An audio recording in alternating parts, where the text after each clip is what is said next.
Hey guys, I hope you're having a wonderful morning this morning.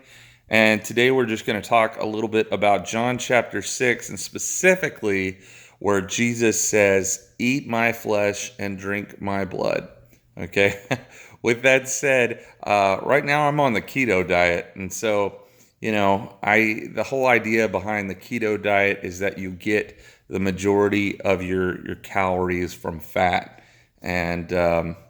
And your body is running on fat and you don't eat a lot of carbs, okay? And so but the idea is that your body will then go into ketosis and run on fat, okay? So my energy right now should be coming from fat.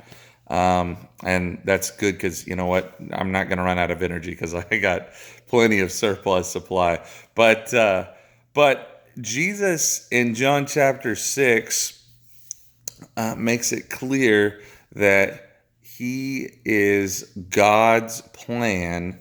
Jesus is the Lord's plan to be our source. Okay, Jesus wants to be our source. He wants to be our source, not just of eternal life, but of strength. Okay, of everything that we need can be found in Him. Okay, and it should be found in Him.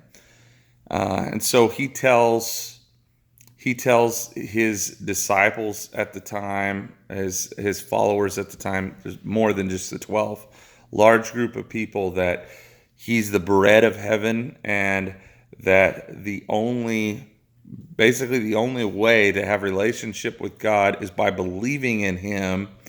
The only way to have eternal life is by believing in him. And then he says, "You must eat my flesh and drink my blood." Okay? And he's referring to himself as the sacrifice, and that you partake of that. But there's actually there's even a deeper meaning to than just salvation. Okay? Jesus is actually talking about being our source. And he doesn't just want to be. I think sometimes we have this issue where we look at Jesus as he's like the protein bar, right? He's the midday snack, if you will, and we add him to our life because you know what, we need that. We need that little bit of encouragement. We need that midday Jesus, but he's not really our source of strength. What do I mean by that? When we're going into how we make decisions and how we go about our day, we don't look back to him. We're not thinking about him and allowing him to guide and direct our steps. I know this is something that I struggle with even today. I have to make a conscious effort, and I have to just make that mental note that before I do something, I can't just do something because it feels good to me.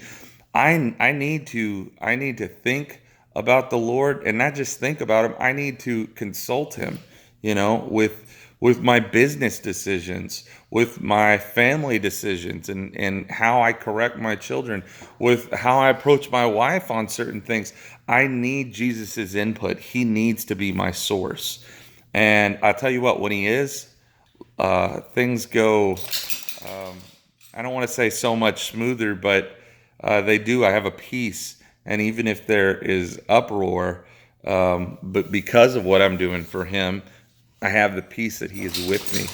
And it's different. It is different to make decisions with Jesus. But today, I hope that you just take that time, and before before you go about making big decisions today, before you go getting heavy into work mode, really take some time and ask yourself, is Jesus my source? Because if he's not, I want him to be. I want him to impact all my decisions, because I know if he is guiding the ship, if he's steering the ship of my life, I'm going to arrive where he wants me to, and I trust him with that. So God bless you guys. Hope you're having a wonderful day. Just pray that God would bless you today, and that you would be comforted knowing that he is your source and not something else. Thanks. Have a wonderful day.